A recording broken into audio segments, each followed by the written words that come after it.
Record on this computer. Cool. Well, it's good to see you again. Thanks for coming back. Absolutely. It was so great to see you again. I really enjoyed our chat last time. Yeah, same. I've recorded a few interviews since speaking with you too, and I realized I just this morning I just realized um like I was like, oh, curious, like how many weeks are left in the year from when I launch this kind of thing. And Mhm. it'll be like 30 weeks left, and I've already got 10 interviews either like recorded and or booked. And I'm like, I'm a third of the way to like the end of the year. Like that's wild. So yeah, it's good. I procrastinated for a long time, and now that I have started, it's like the momentum creates the momentum, and I'm really feeling that right now. So I'm in a really good vibration about it. That's amazing. Yeah, you're definitely an inspiration for me too, because I have wanted to start a podcast. So what you just shared was really powerful. Oh, thank you. That's great. I'm glad that my experience can help you as well. Yeah. That's Yeah. fabulous. Great. Okay, so I wrote out a little kind of bio here, so I'll just speak that, and then that'll kind of kick us off, and then we'll just jump right in. How does that feel for you? That sounds great to me. Okay, awesome. Our star of the show today is Vanessa Hunt. Vanessa's here to talk to us about stress management, specifically in relation to her fertility journey and how stress played a huge role in that. So, we'll be talking about the importance of stress management, understanding the chemical impacts stress has on the body, and how you or someone facing similar challenges can confront stress head on and reclaim control over your own fertility journey or their own fertility journey. So, thanks so much, Vanessa, for being here. It's great to see you again. My pleasure. Great to see you again too. Thanks. So your fertility journey did start a little bit later on in life. So why don't we start there and then we'll kind of roll into the rest of it. Yeah, that sounds great. Yeah, I just like to keep things challenging for myself, I guess. I just didn't really have that call. I didn't have the call. And what I mean by that is any sort of inclination to have children until I was like, gosh, I think I was like 41, 40, 41, before I was like, I think it might be nice to sort of embody that love.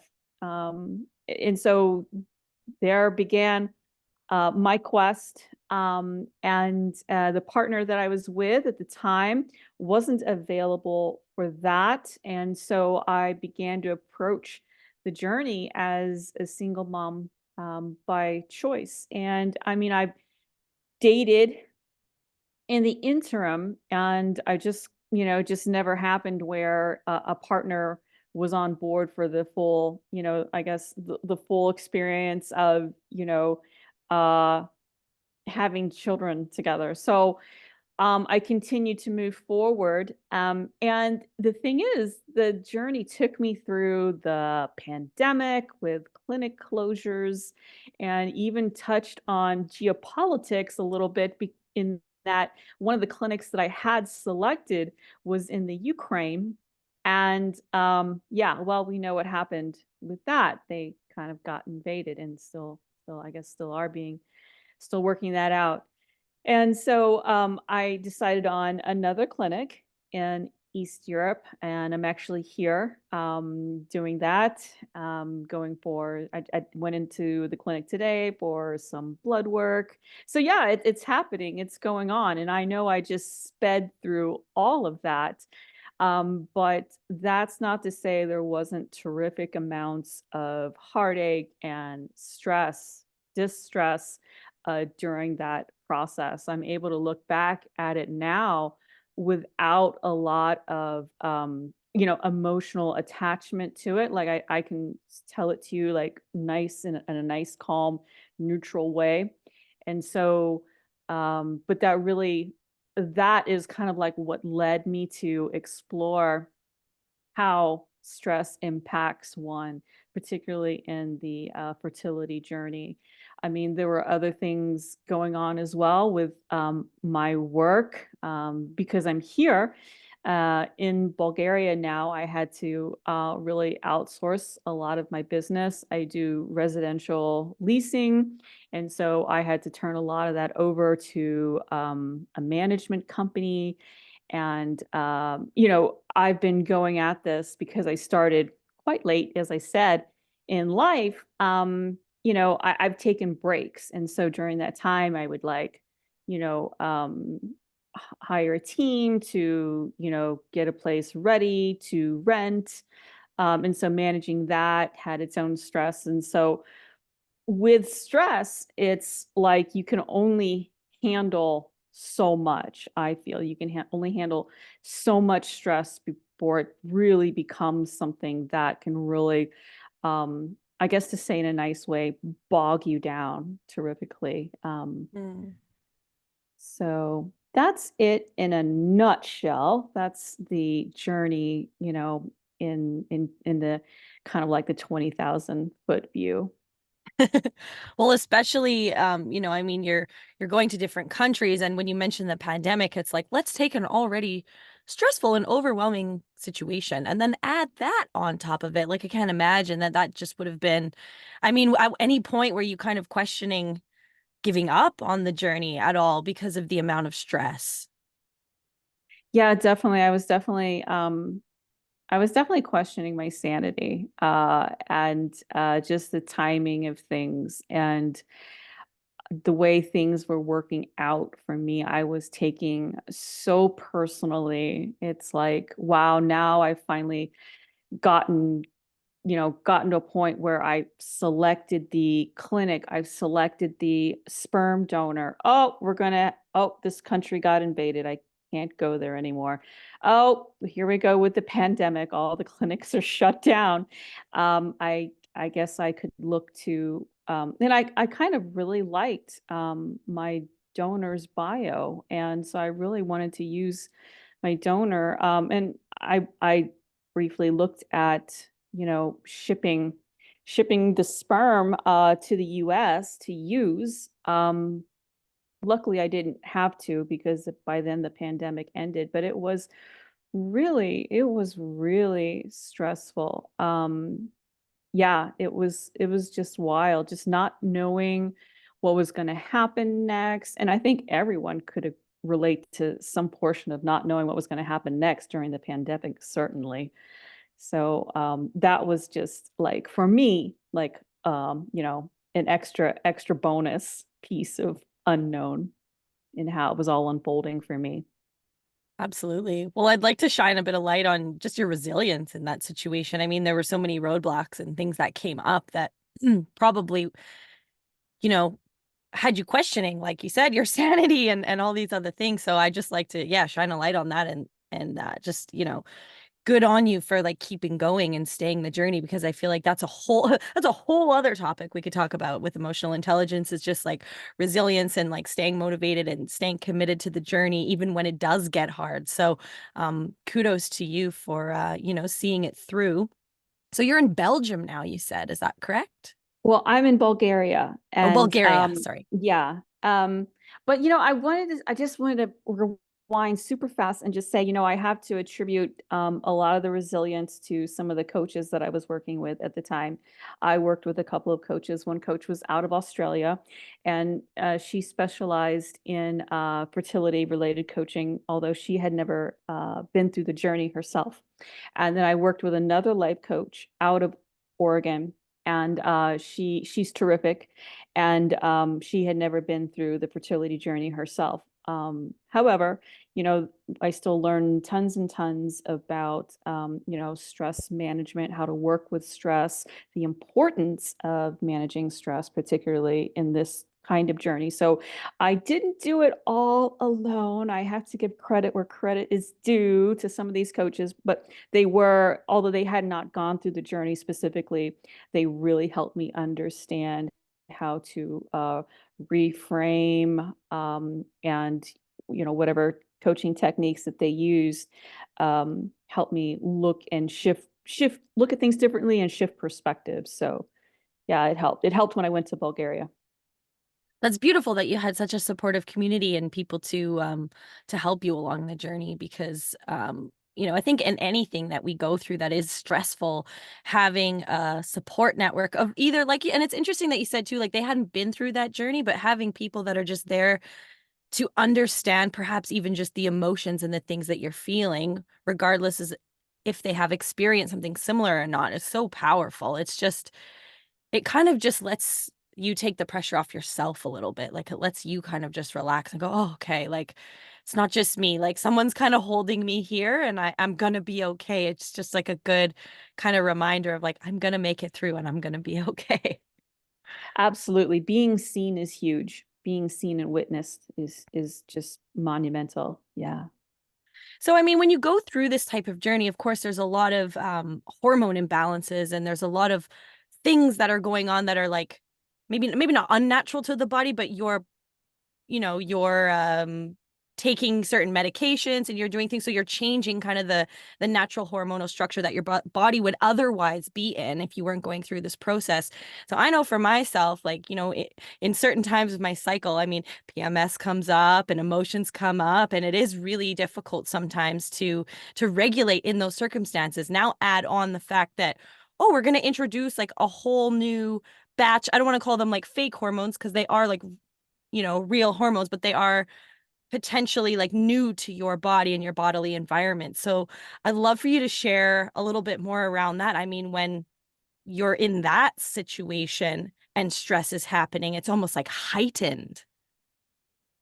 That's correct. Yeah, the hormones really have the ability to do a number on you. And so I've only speak from personal experience here, but mine was like progesterone. I think the adjusting and tinkering with the levels of progesterone in IVF was really interesting. Yeah, and when you're freezing your eggs, it's not so much that you're injecting the progesterone, rather you're taking in things that will grow your follicles, and so it stimulates your ovaries. So it's a different set of hormones, but nonetheless, yeah, while they are hormones that are, you know, kind of part of the body. It's you're adding to the body. And so, yeah, it can be kind of, yeah, um, it can be an emotional process. Definitely. I think as you go along, I mean,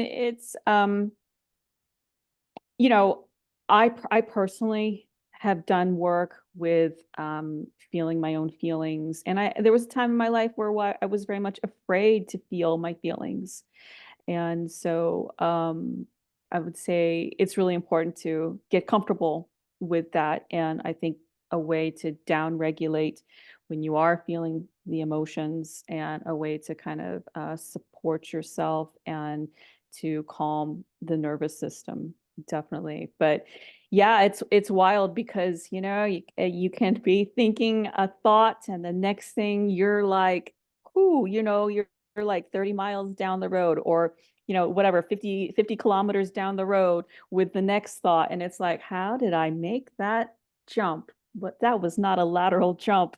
And it's it's wild. It's wild. It can be an emotional process for women for sure. So let's talk a little bit about the stress management techniques and the regulation techniques that you acquired or strengthened on this journey. Because I think that's what, the audience is really excited to hear about is like when we're in that state, when we're in that heightened state of stress, what are the things that we need to think and feel and do in order to, get ourselves back to just like a normal regulating kind of level? Yeah. Well, I'd like to offer this viewpoint, and I'm not saying it's true, but it's a way we could go about thinking about it. Would be, we could try it on, kind of like we're at a store and we're trying on a dress. So we could try this thought on. And so the thought is that our mind is causing the emotions in attempt for us to get to do something, to get something done. And so it's a thought. So the idea is that the mind is causing these thoughts outside of our conscious awareness. And so one way we could rework the thought is, yeah, through our subconscious. Or we can regulate our nervous systems, which is also a great approach. It can be as easy as getting up, moving your body, shaking, journaling, so movement. So those are things that we can do quite easily. Breath work is another great one. I love EFT tapping. For me, that's really how I love to calm my nervous system, and it's something that I love so much.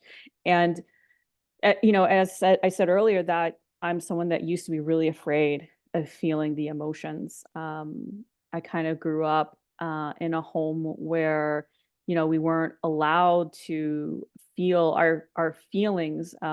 It was just kind of an environment where my parents probably didn't have the emotional bandwidth to manage their own feelings, let alone a young kid.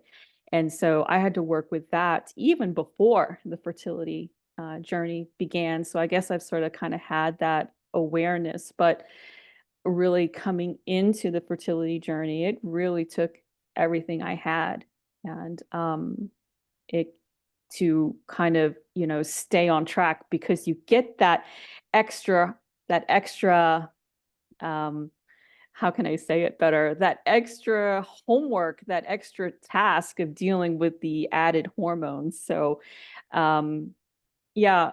So I think those are great ways, and I'm sure there's others. Yoga, meditation are also great ways to kind of, regulate and calm the nervous system, um, drawing, creative expression. But uh, yeah, I'm sure there's plenty of others too. So it's really what works for you, and that you can remember to use in the moment. That you can remember you have ability to access within that moment. That you can remember to choose in that moment. That there is another choice in whether you want to feel bad, going back to the beginning, because your mind is trying to get you to do something, which is probably not feel like shit. So your mind is trying to get you to do something, you know, uh, that would make you feel better. So that's why your mind is like making you feel bad, because your mind wants you to feel better, actually. So It's interesting. I've never kind of had that perspective, or had someone share that perspective of it's really coming back to the mind, so then we can kind of relate it back to, mindset practices and the way we speak to ourselves, and really practicing like healthy mindfulness in that sense. And that's like totally an ongoing practice as well. I did want to ask, because you mentioned, obviously, and I agree, different things work for different people. In your journey, was it something that you kind of threw spaghetti at the wall and was like waiting for something to stick? Like, did you try all the things before you kind of found that one or handful of things that really landed for you? Or did you kind of, with your coaching and the support that you had, was it kind of like, okay, this is what you can try and you did it and it just like worked right away? Or was there like a lot of fumbling and kind of figuring it out along the way? yeah, I'm not gonna lie, I fumbled. I fumbled a lot. I mean, I love meditation. I just can't sit there. You know, and so breath work is a lot more accessible to me, to someone like me. Um, I I love movement, but uh, that's something that I don't remember to do when I'm like in the moment. So that doesn't come naturally to me. When I took my first EFT workshop, I remember I was actually here in Bulgaria, and um, it was held in Australia. And so that meant it was like the middle of the night. Like it started at 10 p.m. and ended like at 7 in the morning or something like that. And I was hooked. I wasn't tired at all. I was just hooked. So that for me, it was kind of like, ah, and the light it shone down upon me. And for me, it was very easy to know, wow, that was it. But that's not because, I went through so much trial and error with some of the other stuff beforehand. Cool. So EFT is something that really works for you then. Yeah, it does. I mean, I think it's because it's part, there's a psychological aspect, but there's also that acupressure piece. So there's the physical touch. You're doing it with someone else. And so, there is a little bit of an energy exchange, I feel. And so you're witnessing the other person. You can do EFT alone, but I think it's more powerful.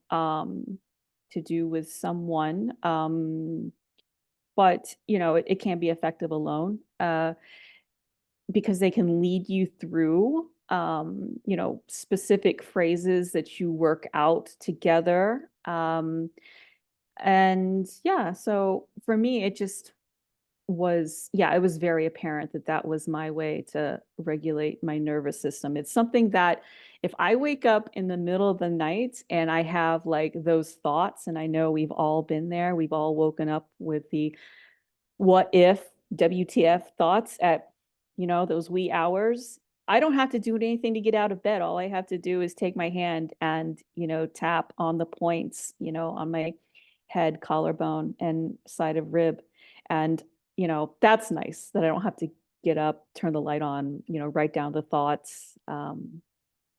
Yeah, It's super available. Yeah, absolutely. yeah, yeah. So that you almost kind of answered the next question that I wanted to ask, but I'm going to ask anyway, because I was just curious with EFT being so powerful for you, was it something that you are doing routinely on a regular basis, making a habit out of it? For example, waking up in the morning and taking yourself through a practice? Or is it something, as you kind of did just describe, that it's an in the moment, on the spot thing that is kind of your tool? You grab right out of the toolbox when that, woof, that big heavy emotion comes over you, or that, debilitating thought drops in. Is it something that you're kind of doing for preventative measures, or is it something that it's kind of, like I say, right on the spot as it happens, or perhaps a bit of both? Yeah, I think you just said it. Perhaps a bit of both. I also like it to sort of, like if I'm working with an affirmation or a statement that I really want to, bring into my subconscious, I'll tap on it to kind of Okay. like drive it in. But yeah, it's also a tool that it's like, you know, God, I feel like shit. I'm driving. Let me tap. And so, you know, yeah, I drive and tap. I'll admit it. I'll admit it to the world. Hey, it's better than drinking and driving. There you go. Totally. Totally. I love that. No, it's really cool. And then I love that you just mentioned that too, like even using it as something to anchor in affirmations. Like that's using it. I mean, it's using it in the same way, but essentially using it in a totally different way. Um, which is really, really fascinating because that also just ties into what we were talking about previously with the mindset piece of it all as well. Very Yeah, cool. I absolutely. lo Yeah. I love what you said too about movement. So something came up for me like a week and a half ago, and I kind of just had this aha moment of what I find works for me, or what seems to work for me. Movement, yes, but then on top of that, like changing my body temperature. There's something about, I really love saunas and ice baths and that kind of thing.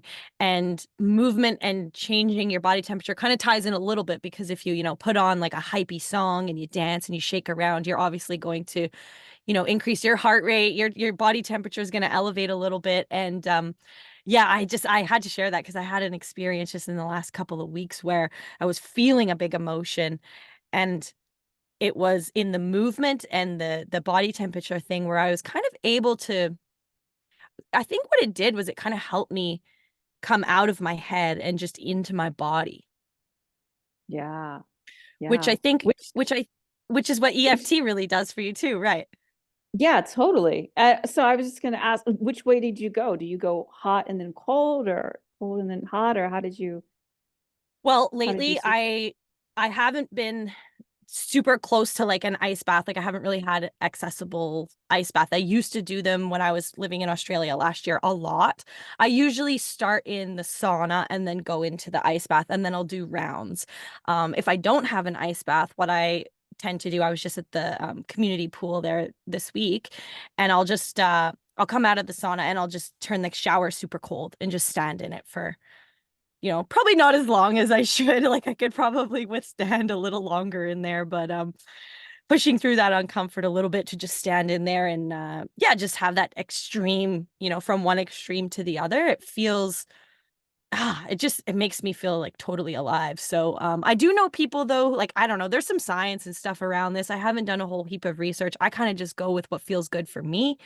But there is a bit of science around, the heat and the cold and how long you should stay and, which should be first. But I think it's easier to get in the ice if you're already warm beforehand. For me, anyway, I find that to be true. They say it's easier, huh? They say. Although, They say. I will share that one thing I found with the ice bath, because I've also then like I love it, like when I was doing it before and I would bring friends along. And I would always like friends that would jump in, they would struggle or they were maybe doing it for the first time. I would say to them, okay, just if you make it past the first 30 seconds, that's the hardest part. Mm. If you can just sit in it for 30 seconds, I'm like, if you can do 30 seconds, you can do 2 minutes. And I feel like that's almost true for, you can kind of like relate that to like emotions as well. Like if you Life. can just Yeah. life, yeah, Yeah. like if you can just Life. get past that first bit that's real uncomfortable, like it gets easier after that initial shock of it, right? Yeah. Cool. That's amazing. Okay. Ooh, Um, I don't know if I'm going to jump in a tub anytime soon, but I do appreciate hearing about it. I'm like, well, there's room to grow with that. See, there's room to grow. yes. I highly recommend you should give it a try. There's other ways too. There's like cry, cry, cryotherapy is like another thing that's kind of similar to Oh cooling down the yeah, body that's temperature. right. Hmm. I haven't Yeah. tried that, but I think it might be a little less, I don't know, because I don't think you're like in freezing cold water. So it's just a bit of a different sensation. Are you a fan of saunas at all? Yeah, yeah, I'll do a sauna. But and yeah, you're right. I did go to a place. I did infrared there. And I do remember I guess the cryo chamber, and it was kind of like just stepping into a refrigerator. Um, Yeah. so, yeah. There's like air on your skin instead of water, which I feel like is maybe a little bit, I don't know, easier to withstand, perhaps. I'll have to try it. Yeah. Yeah, I think it's easier. Yeah. Stay tuned. I'll try it and I'll get back. I'll get back to Yeah, I this. look forward to hearing about that. Yeah. Yeah, cool. So yeah, it really comes down to, I guess in a way we're kind of adjusting like what's going on chemically in the body when we move the body, change our body temperature, start to breathe, start to touch, right? Like the tapping. It's having all these kind of chemical effects on the body the same way, well, not the same way, but as stress has chemical impacts on the body as well. How do you feel about talking about that? The chemical impacts that stress has on the body when we're actually in that state of heightened stress. Um, yeah, somewhat. I think most people, I mean, are familiar with the cortisol flood. So yeah, I mean, the what is it? The adrenal glands on top of the kidneys will produce the cortisol, and then the cortisol will spike the glucose, so your blood sugar level rises. And if this happens constantly, if you're living in a constant state of stress, yeah, that can ultimately affect your health. I mean, there's two kinds of stress, right? eustress is like the useful stress. You need some stress in your life, in your body. Otherwise, we would just be like, I'm trying to think of that cartoon where we're all basically just blobs of people. So we do need some stress, Mhm. but distress is that more unhealthy stress that I was just mentioning, where you know when we were wearing furs and maybe some of us were chasing woolly mammoths, we would need this stress so that our legs could get strong to run from, whatever was chasing us, the wolf or the saber-toothed tiger. We really don't need that function anymore. We really don't need the glucose spike to that extent anymore because we're not being chased. And so it's kind of we're kind of like a race car is pulling the Thanksgiving float in the Macy's Day Parade. We don't need that type of power anymore. Um, and so, yeah, so when we encounter stress, be it that commute to work, or in my case, it was the fertility journey with constant unknowns and, news that, you know, wasn't the best, or what I had hoped for, or what I hoped was going to happen next. And then constantly work trying to navigate that process. Um, I think, yeah, your body can kind of a lot of harm can happen to the body when you're living at that constant level of stress. Yeah, and I actually know, like, this brings up a really good point. I know a few people in my life actually who have been in, stressful long-term relationships or, other stressful situations that like they now have disease. Like they have autoimmune diseases, disorders, whichever they're called. They have like there's long-term effects on the body when we stay in that stressful state, that the bad kind of stress for too long. And so like again, just to stress the important excuse the pun, but to stress the importance of understanding how this does affect the body and really being able to master these techniques to bring us out of it. Because if we don't, and we allow this to continue to weigh on us, weeks and months and years on end, it is going to cause some serious undoable damage, unfortunately. Yeah, absolutely. I mean, sleep problems, headaches, restlessness, chest pain, I mean, shortness of breath. I mean, these are all things it's like, oh, you're just having a bad day. But these are really, I'm not diagnosing anyone, but, irritability, anxiety, lack of focus, burnout, these are due to stress. And um, these are gonna they could lead to other things too, like, hypertension and whatnot, without diagnosing anyone. But, Yeah. yeah, stress can it wreaks havoc on your hormones too. It actually ages you more quickly, hormone-wise. Makes sense. I mean, yeah, the more stress on the body, right? Like the more it's working and in this overdrive and all parts are moving and it's gonna, it's like a machine. Like parts move, eventually those parts are gonna wear out and fall apart. So I love the kind of like analogy and the correlation that you use to in, comparing like caveman days kind of thing when it was about like hunting your food and chasing it down and like the stress in that environment, how it was meant to keep us safe. And now, I mean, the thing is the body's doing the same thing, right? It's acting the same way, except for we don't need that anymore. We're in this, society where we get food from the grocery store and everything's kind of right at our fingertips and we don't need to have all this power. And we're, unfortunately, as a society, we're living this sedentary life compared to how things were then. So I think like having these kinds of conversations and having an understanding around all that, all of the chemistry involved and how our body behaves and acts, the hormones, all these things, the thoughts, the feelings, how they're all connected. Like I think having information and understanding around that because we live in this type of society now is so important because it really does just highlight the importance of like taking care of ourselves in this way. Yeah, absolutely. And I think also taking care of the way that we think. And I guess just super quick example. I have a really good friend. She was supposed to get on a plane and fly from Berlin to some place south of Spain. She's super afraid of flying, and she didn't get on the plane. And the opportunity came to rebook to get back on the plane, and she just couldn't do it. And so, but then she went into this whole thing about like how, oh gosh, why haven't I figured out this fear of flying? I feel so bad about this fear. So, there was a level, it's not just the flying or the turbulence that she's afraid of. She was afraid of the fear. She was afraid of how the situation made her felt. So she was like compounding it. And Mm. then because she elected not to get on the plane, she's like, oh, well, she's a translator.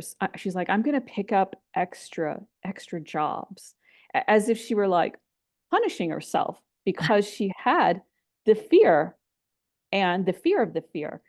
And so we have to be really careful in how we, you know, um, think about the stress as well.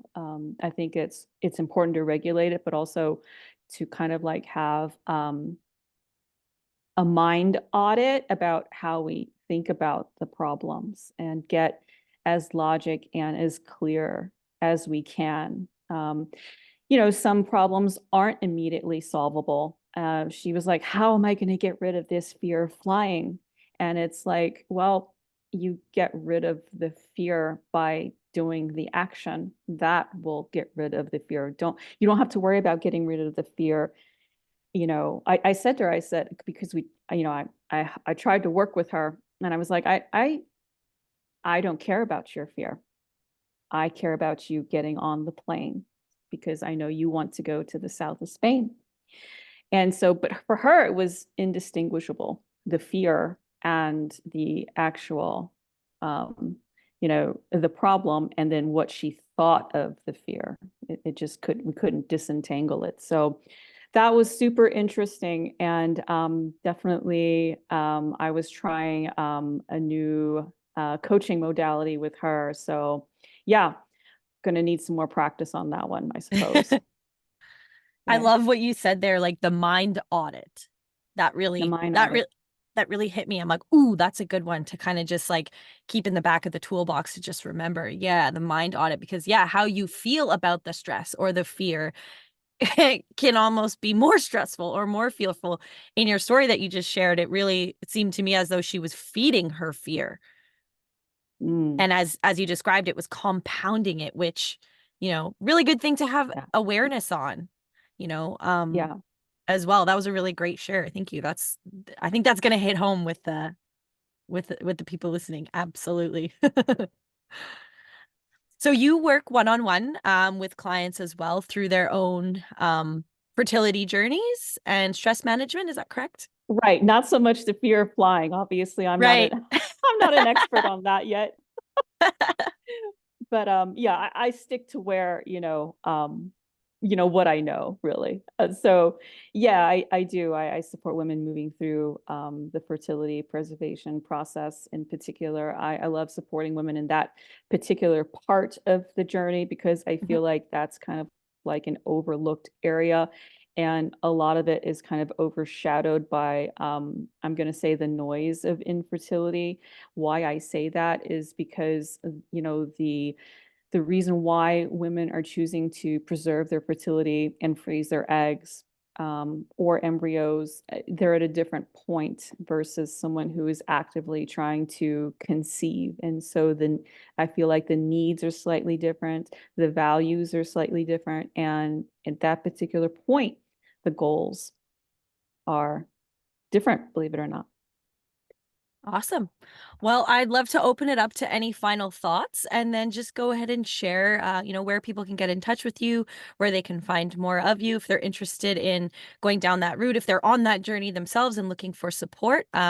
Where's the best place to reach you? And then, yeah, any final thoughts you'd like to share with us? Yeah, no, I just really appreciate coming on and sharing with you. I'm so tempted to take an ice bath now. I am. I'm like, well, maybe that might be a nice winter treat. So I get to put that off until spring. But then if we'll see. Keep me posted. I need to hear Yeah. about how this goes for you. Yeah. Yeah, thank you. Otherwise, yeah, I'm at vanessaemily.com, and I'm also on Instagram where I have a free guided visualization uh, offering. And I also have kind of like a guide of things to consider if you are thinking about fertility preservation. It's kind of like a zoom out guide in what in terms of like what areas of your life, what to kind of see the big picture and what areas of your life would you like to kind of envision for that future paced version of yourself who would be looking at fertility preservation. So it's kind of like I think of it as kind of like a telescope. So you're just kind of like focusing into the future. Great. I love that. And any final thoughts before we wrap up?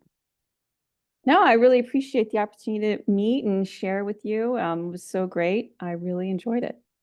Amazing. Well, thanks so much for coming on and sharing and being vulnerable about your story as well.